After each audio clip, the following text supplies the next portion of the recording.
अभीरा को तो लोन मिलता नहीं है, कहीं ना कहीं अपने मॉम के पैसों से ही वो फंक्शन को करने की कोशिश करते हैं। हालांकि भीम नानू सभी को इनवाइट भी कर देती है, लेकिन चीजें धीरे धीरे कॉम्प्लिकेटेड बनने लगती है। हालांकि कहीं ना कहीं उसके मॉम डैड के फोटो को अब देखो रूही तो देखती नहीं है। हालांकि रूही को बहुत अजीब लगता है ये जानकर कि बी नानू यहाँ पे आने वाले हैं, और खैर वो भी आता है। अब देखो शक तो उसे ऑलरेडी हुआ होता है, और धीरे धीरे जैसे पता चलने लगता है कि इसके पिता कहाँ से थे, कसौली से, तो शायद अब इसे शक होने लगता है कि कहीं ये मेरी बेटी की बेटी तो नहीं ना।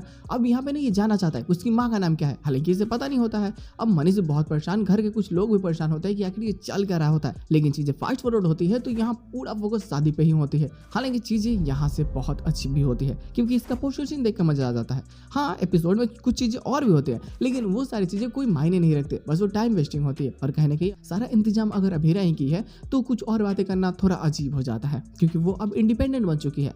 अब यहाँ पे ना थोड़ा सा मजा ये आ जाता है जो पोस्टर में हमें देखने को मिलती है। अब रूही गुस्सा होती है कि आप बार बार क्यों आ रहे हैं, अब अभीरा को क्यों अपना रहे हैं, क्यों उसकी मदद कर रहे हैं। तो थोड़ा सा मन इसको अजीब लगता है कि मेरी बेटी की रूप की वो है, वो मुझे अच्छी लगती है, और कहीं ना कहीं मुझे लगता है कि वो मेरी बेटी की अंश है।